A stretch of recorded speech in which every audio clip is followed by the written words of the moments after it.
This is the strong-minded client, encouraging clients to listen and change. I am Joe Woodard, the CEO of Woodard Events. For today, we're going to be focusing on 6 steps to overcome your client's resistance to change, earning, maintaining, and restoring client trust, establishing and preserving boundaries, especially with those problematic, fee-sensitive, and procrastinating clients, and the 4-step process for communicating your value, and in that, leading clients toward the price you deserve. So let's get started with the 6 steps to overcome your client's resistance to change. And step 1 is to understand your client's personality style. Not all human beings are the same. We have many similarities, but most psychologists and psychiatrists agree that there are 4 key personality styles. Now, these have been analyzed through various forms of tests like the DISC assessment and the Myers-Briggs. But the one that I find most enjoyable is from a book called Personality Plus and its associated evaluation. And it places the human existence into 4 key personality styles. The first is the popular sanguine, which the book Personality Plus likens to the otter in the natural kingdom, animal kingdom. And the popular sanguine, like the otter, is a playful creature, a gregarious creature. They will turn work into play, and they will then play when they don't have to work. They're verbal in their processing. They appropriate information visually, and they apply the information you give them strategically. Unlike the people that are more data and analytics driven, we'll talk about that personality style. So if your client is a popular sanguine, if they are the otter, then how you engage them and how you communicate to them is the first step in creating effective relationships and getting them to listen to what you're saying. A lot of times, if you just overwhelm a popular sanguine with minute data, spreadsheets, they're going to not listen, not because they don't respect you, not because they don't want to change or advance themselves, but because they simply cannot appropriate the information that you're trying to share. The popular sanguine wants it fun, they want it visual, they want it in bite-sized chunks. But if your client is a powerful choleric, this is likened in the animal kingdom to the lion. Well, they're all about getting things done. They're all about productivity. And they're going to have extremely strong personalities, but don't let that fool you. Their strong personality doesn't mean that they're not willing to listen. Their strong personality just means you better make sense and you better not waste their time as they listen. And they might be listening while they're actively engaged in going from A to B, driving from here to there. Or you might have to, again, with bite-sized chunks, insert the guidance that you want to provide in between the elements of them getting things done. Don't mistake the lion's strong personality for obstinance. If you're convincing, if you're concise, if you can connect back what you're saying to accomplishing outcomes and increasing productivity, the powerful choleric will listen to you. The third is the perfect melancholy, and this is likened in the animal kingdom to the beaver. Now, this is the one that a lot of you folks as accountants and bookkeepers may relate to the most, because a lot of accountants and bookkeepers are perfect melancholies. It's the reason that you chose the profession. You love accuracy and consistency. The perfect melancholy struggles to perform without a very specific process. So you want to give them step 1, step 2, step 3 if you're going to expect them to follow your guidance. They are perfectionistic, and they'll procrastinate if they don't think they can do a job perfectly. So help set them up for success with extremely specific processes and methodologies. Require structure because they want that structure. They crave it, they will thrive in it, whereas that same structure will seem crippling to the powerful choleric and overwhelming to the popular sanguine. And the final personality style is the peaceful phlegmatic. They're likened in the animal kingdom to the golden retriever. They love a synergistic culture. They're gregarious, but for different reasons than the popular sanguine. The popular sanguine loves to be the life of the party. A peaceful phlegmatic is perfectly fine just corralling the energy of the party and then furthering that energy. They do struggle with confrontation because they love to make everybody happy, and they perceive confrontation or even bad news as them having made you unhappy. And they're going to immediately go into the mode of, why are you unhappy with me, bookkeeper or accountant? All right. So if you understand that audience, a gentle hand here, always seasoned with a measure of salt, is going to be the best way to provide advice to the peaceful phlegmatic. And they need a lot of accountability. If you leave a peaceful phlegmatic to go do something you've asked them to do and you don't follow up, you don't provide the energy that they need to corral. If you don't provide, to put it in the golden retriever terms, an alpha for the pack because they don't want to be the alpha, they'll follow an alpha. They're going to crave your leadership. The powerful choleric will respect you if you're a strong leader. The perfect melancholy wants you to lead them through process. And the peaceful phlegmatic just says, tell me what to do. Now, the second step in understanding your client is to understand their saboteurs. Now, in other circles, this is called a defense mechanism. But the author of Positive Intelligence calls them saboteurs. And I love his definition because a defense mechanism sounds like I'm just protecting myself and that's it. That's the end of the story. But that isn't the end of the story. Because in the human condition, when we resist information, when we resist guidance, when at any time we're confronted or made to feel uncomfortable, we don't just defend ourselves. We also defend ourselves in many ways where we're attacking back, either passively or actively, to the person who is delivering the uncomfortable message. Now, this is also ubiquitous to the human experience. So if you will understand that everybody has these, identify which one is most prominent in your client, you can understand how they're going to respond to uncomfortable or unwanted information. Then you cannot overreact. You can understand that that's a process you can work through. It's just an initial gut reaction, and you can navigate it. So the saboteurs are first the judge. Now, the judge is in all of the 4 personality styles from the previous slide, because every human being on the planet has the judge relationship saboteur. I wish I had better news for you.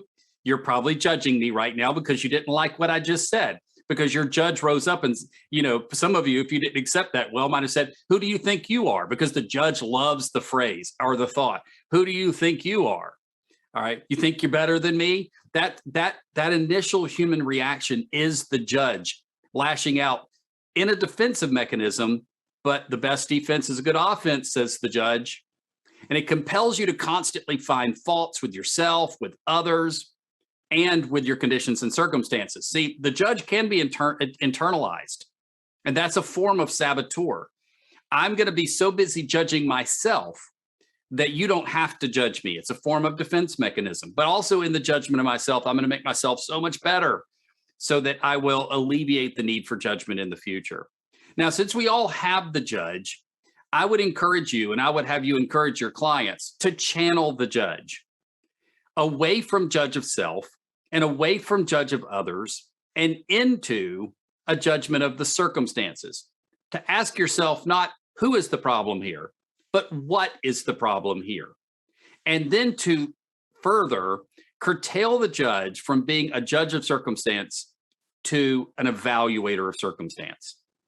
Once we've determined that the circumstance is what we need to address, let's evaluate and let's create a plan of action. It puts everybody on the same side of the table. Not everyone has these other saboteurs, but they are in all of the human condition. They just manifest more strongly in some people than others. So if you have a client who is a beaver, a perfect melancholy, they will often be a stickler. And they use their perfection and their order and their organization in order to defend themselves from attack. They just want to be above reproach. You can't hurt me. I'm too perfect.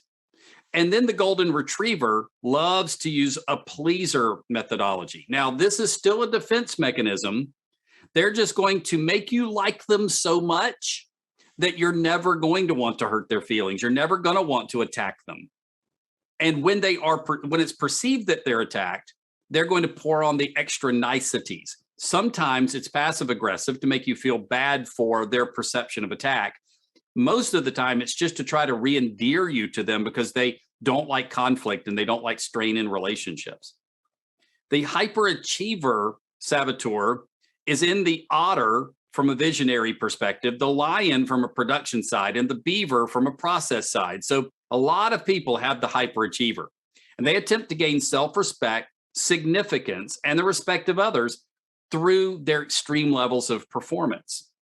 Then the victim. We all know somebody who has the victim saboteur, right? And it manifests in all personality styles. So a lot of people are susceptible to this. If I feel attacked by you, I am going to, through victimization, make you feel guilty for having said anything against me or confronted me in any way or said anything that I don't like or that makes me uncomfortable. But a lot of times the victim will also use it as a passive aggressive technique to attack you back and to gain and to corral the support of others in the attack of you back. Another saboteur is the hyper rational. Now, this also comes from the beaver predominantly, because unlike the perfectionistic one that says, I'm going to be so perfect, you can't have anything to confront me about. This one says, I'm just not going to feel the confrontation. I'm going to go all Spock on you, if you know your Star Trek reference. I'm just going to suppress all emotion. I am going to respond with logic. And in doing so, you're not able to hurt me. The hypervigilant is common to all personality styles. They maintain an intense and continuous anxiety. So the best defense is to never actually get the attack. Be so hypervigilant that I can always see it coming. Never trust another person in a relationship. Never be in a position where someone can confront me. I'll just dodge. Another saboteur is the restless saboteur. The otter is a big one here, because they use that play in order to deflect. They use busyness in order to deflect. They use visionary thinking in order to escape from the present reality. They use this constant activity to numb themselves to the actual realities of the present. The controller says, you're not going to hurt me because you don't even have the ability to hurt me. My will be so dominating, so overbearing. I will control you either through manipulation or through direct acts of will in order to mitigate you ever being able to hurt me. That was a pretty aggressive one. And then finally, you have the avoider. And the avoider is common in the otter and the golden retriever. They're simply just going to withdraw from the entire relationship, insulate themselves, sometimes through an actual short-term depressive state, most of the time just through avoidance of the relationship because it's gotten uncomfortable. Now, I don't say this about all of these saboteurs to discourage you. As a matter of fact, I say it to empower you, because if you understand that these are in the human condition, you'll react proportionately to them, and you can react in a way that pushes through them. And I strongly recommend the book Positive Intelligence, because that's where you can learn more about the saboteurs, including how to mitigate them. Now, in step 3, discover your client's why. Discover their why. What drives them? What is their big dream in life? If you ask, why did you get into the lawnmower repair business? Why did you get into veterinary and medicine? They'll have a story to share. And if that story went nowhere, just keep asking questions. What's your true north in life? What do you want to see happen in the world differently? What's the higher principle that you follow? That's a fair question. How do you connect to the business operations with these whys? How does your business connect back to the change you want to see in the world? Oh, it doesn't? Let's work through that together. Let's form those connections together. How does your business connect to your higher principle, to your compass point of your true north? Dale Carnegie says, the power of listening is the power to change hearts and minds. It's the power of giving people what they most desire, to be heard and to be understood. But it goes beyond just being heard and understood. It goes to motivation. Once they know that you hear them, once they know you understand them, once they know you care about them beyond just the transactions of servicing them as a service worker attached to their business. Then you have their heart, you have their mind, but you've got to take the why a step further and you have to motivate them. In other words, you have to put the tuna on the other side of the pet door. Now, what do I mean by that? Well, I had a pet door installed because I wanted the cat to start going downstairs to our unfinished basement to do its business and also to eat its food. So, in order to get the cat to learn that it can now go into the basement, I had to get the cat to figure out the cat door. And it has a flap, not unlike this one. And the cat didn't understand how to push through the flap. And I was trying to train the cat how to push through the flap. I started by the simple method. Let's start from the back of the cat and push the cat through the hole. And once the cat realizes they can go through the hole, they'll turn around, probably come back through the hole, and the cat has learned how to go through the hole. I think you can probably imagine how this went. Because when you try to place a cat into anything, a carrier or through, in this case, a pet door, and they don't want to go, they suddenly grow about 5 or 6 new legs. They spread them out like an octopus on the flat area of the surface. And that cat was not going to go through that hole. And the more I tried, the more happier the cat got until it hit me. I'm doing this the hard way. How about we just put a can of tuna on the other side of the door? So I did, close the door, and in less than 2 seconds, that cat had made its way through the door and everything was figured out just fine. If you feel like when you're trying to lead your clients through change that you're pushing and pushing and pushing and pushing and pushing and you're getting nowhere, stop pushing. Start motivating by finding out what their can of tuna is, what drives them, and putting on the other side of where you want them to go. But it all comes down with that listening. Step 5, provide accountability and reinforcement, because they are not supposed to be on this journey alone, and the journey that you want them to take, which is business advancement and business visibility and planning and long range development. Those things don't happen in their normal operational day. They're going to be constantly distracted, just as you are in your practice. So frankly, you need this too. You need accountability. But hold your clients accountable. Stay in touch with them throughout their journey. Set specific goals and milestones. And here's the key thing. Get the client's written agreement around those. Locate and recruit champions inside the client's organization, because often the business owner is the worst person to drive to these milestones and objectives. They want them, they benefit most from them, but they are most distracted by the daily operations, cares, and worries of the business.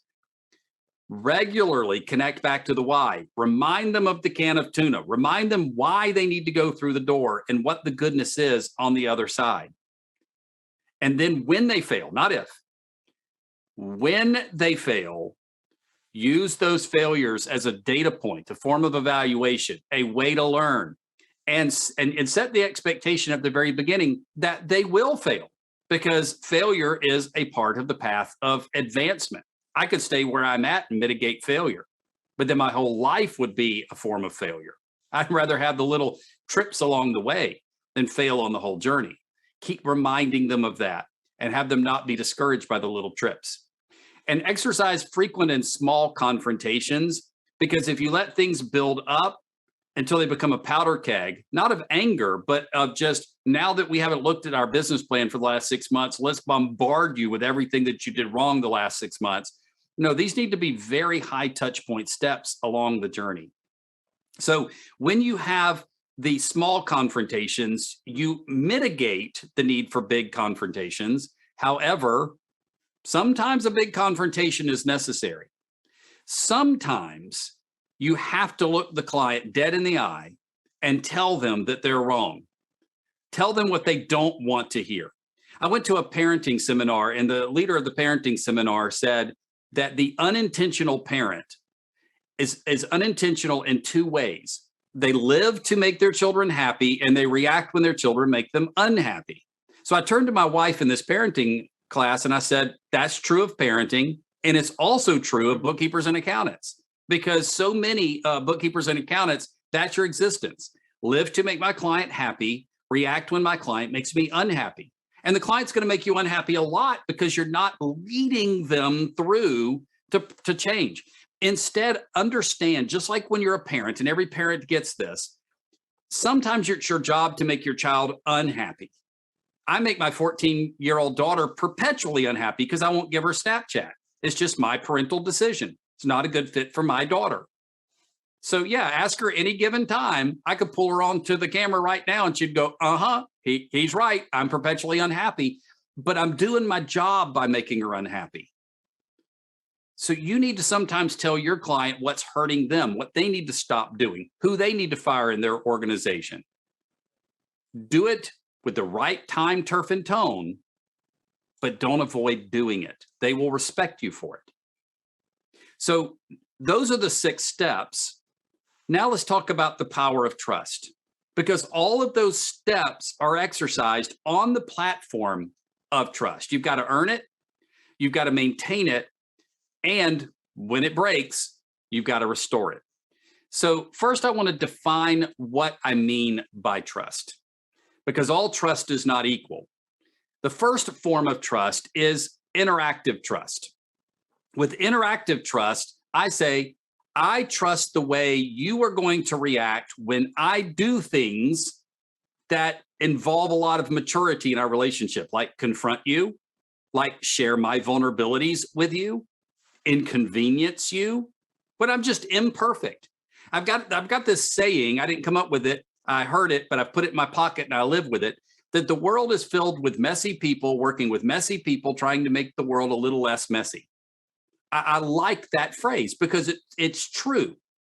And if we will accept that reality, now the people that don't try to make it a little bit less messy, okay, we'll work with them, or we'll have to just kind of avoid them. That's boundaries. But assuming that somebody's trying to make the world a little bit less messy, let's let them be imperfect. And let's let ourselves be imperfect too. But interactive trust says you can be imperfect and I'll still be in a relationship with you. Now, when you're talking about trust, there's the passive and there's the active. We already talked about the interactive. That's an exchange trust. It's a conversational trust. It's the grassroots and the front lines of relationship trust. But it is serviced by 2 forms of additional trust, passive and active. The passive trust says, I trust you to perform in a way that is consistent with your professional ethics and past behavior. The professional ethics trust is loaned from our credentialing, and it's reinforced with a pattern of behavior. I call passive trust trustworthy. I am a trustworthy advisor. But trusted advisor is not passive. A trusted advisor is an active trust advisor, meaning your clients trust your guidance and will adjust their life and business accordingly. Now, that's an important distinction because the word trusted advisor is so prevalent in our space right now. You've probably heard it 1,000 times this year alone. But if we don't understand that all trust is not equal, we will assume that because we're trustworthy, that we're a trusted advisor. And I would argue no. Until you are trustworthy, have interactive trust and active trust, you haven't fully fulfilled the mandate of being a trusted advisor. So how do you earn it? You earn it through a consistent pattern of behavior that includes you being open, honest, and real with your client, even if you're giving them information they don't want to hear. It means you must be brave. It means you must overcome the fear of losing the business, because as long as you're afraid of losing the business, you will never give the client what they deserve from you, which is to sometimes hear what they don't want to hear. So demonstrate respect, show loyalty, confront with facts, listen first, create transparency, deliver results, clarify expectations. That's a huge one. Nothing is a breach of trust. And an unfortunate breach of trust, like I expect you to do something, it's different from the reality of what you actually promised. We have a discrepancy between reality and expectation. You do exactly what you promised in your mind, and I perceive it as a breach of trust in my mind. That's a tragedy of human relationship. Over communicate expectations and do them in writing. Then hold to the commitments and own when you're imperfect. Right the wrongs because you will wrong each other. And when you can't right them, forgive each other. Get better all the time. Practice accountability. And if you extend trust, you'll get trust back. So when you're earning client trust, it's important in your interactions with clients that you harmonize honesty and kindness. Yes, be open, be real, but don't be harsh about it. Season those words. Exercise transparency for yourself. Be real, be authentic, be vulnerable, and it will elicit the same in others. And if you find that they take advantage of your vulnerability, well, they don't have interactive trust back with you. You can't work with that, but that's on them. That's not on you. Be concise and clear. Don't use all the extra words because that actually belies your integrity. It makes it seem like you're trying to spin something. Just go straight for it. No beating around that bush. You combine character-based trust and credibility-based trust. So I want to drill down on what those mean. For credibility-based trust, you're talking about a confidence that comes from your past successes and accomplishments applied to today's situation. For example, I have taught thousands, I'm going on over 10,000 different presentations in my lifetime in various audiences and different kinds of topics and subject matter. I'm crossing the 10,000 mark this year. So was I confident that when I present this to you at QuickBooks Connect that I'm going to be competent to do the job? I'm very confident about that. And the more that I then exercise that confidence, I will then generate consistent results. And as I generate consistent results, the competency will come through and a certain expectation will kick in on the part of the people that I'm working with or the people that I am teaching. And I get professional credibility. That's the pathway. But confidence is not arrogant. It would be arrogant for me to say, because I'm a confident presenter, I don't need to prepare anything. But confidence says work, work, work, and then go in with your head held up high, and then through a consistent pattern, establish credibility.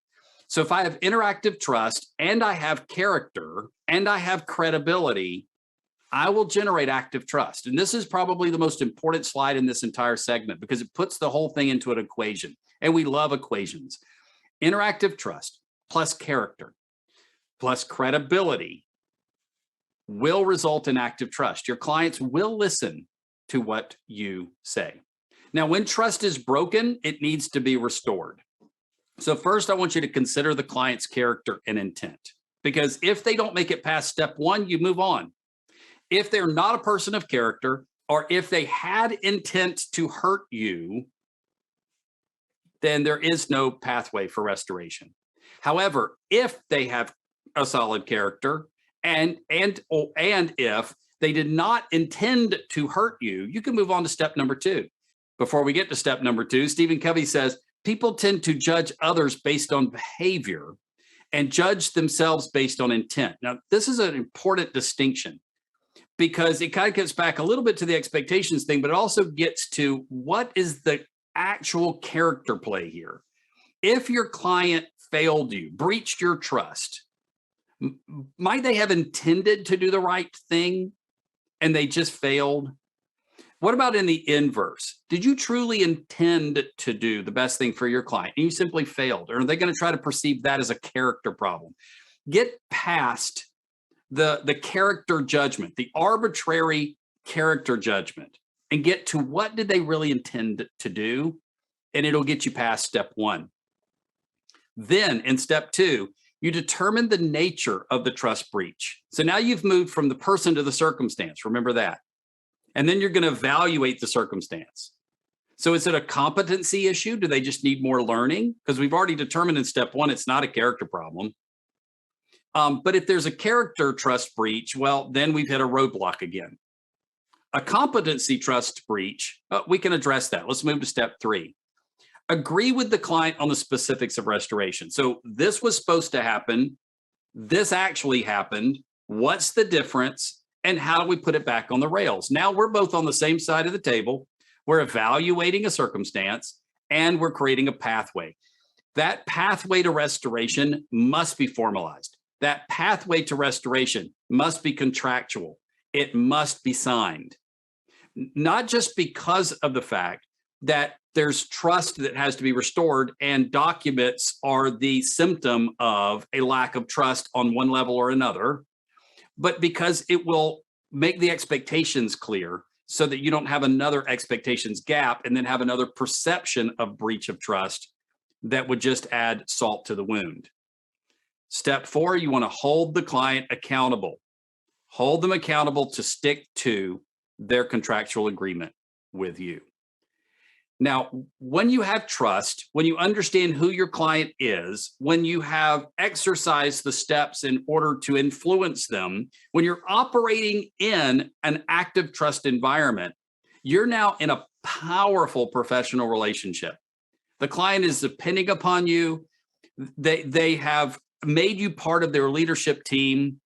And it is extremely important that you establish and preserve boundaries, especially with the problematic, fee-sensitive, and procrastinating clients, because your success and their success are now deeply intertwined. So first, with step 1, to preserve your boundaries, restrain your inner rescuer. Now, I've done disc assessments on almost 1,000 bookkeepers, especially, and a few tax preparers, and you guys are off the charts on the rescuer scale. Maybe it's another thing that kind of drew you to or allows you to stay in such a grueling business. But you need to check your inner rescuer because, yeah, there's the equip and there's the empower, but there's also the enable. And if you conduct a disc assessment on yourself, you can determine your level of rescuer tendencies. Then nurture yourself toward independence from your client, which doesn't mean separation from. I'm using the Covey terms here of the 7 habits. Independence, and then lead your clients toward independence. So in Covey's terms, by being proactive, by beginning with the end in mind, and putting first things first, I can then move to interdependence, which are the next 3 habits. And that would be win-win, understand first, and synergize. Now, once I've developed all of those habits, I have not codependent relationships, which is the purview of the rescuer, but interdependent relationships, which is the purview of health. And now you get 1 + 1 = 3. 1 + 1 = 5, 10, because you're greater than the sum of your parts in that synergistic relationship. But in a codependent relationship, it's the exact opposite. You get 1 + 1 = 1 on a good day. Often it's 1 + 1 = less than 1. It's a diminishing nature of the relationship.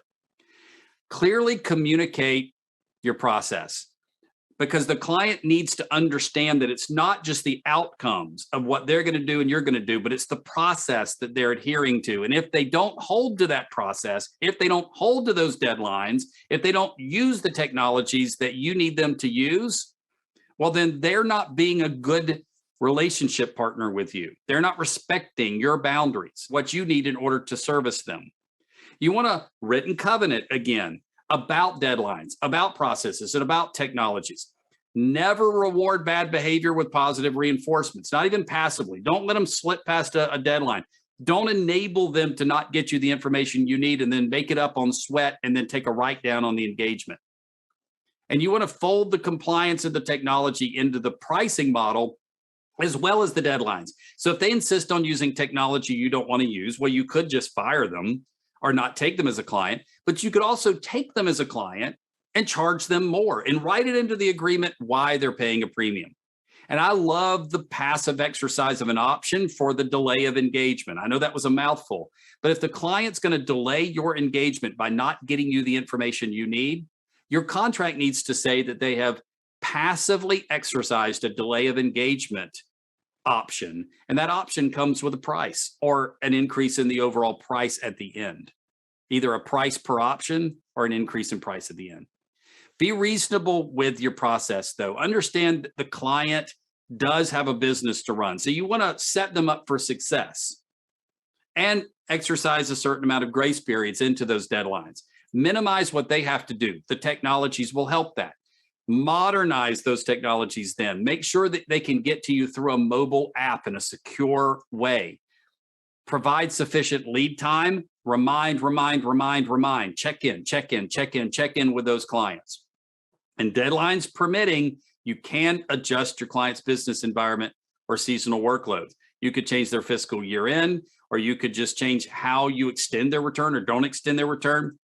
Anything to try to set the relationship up for success. And then we're back to the restore trust.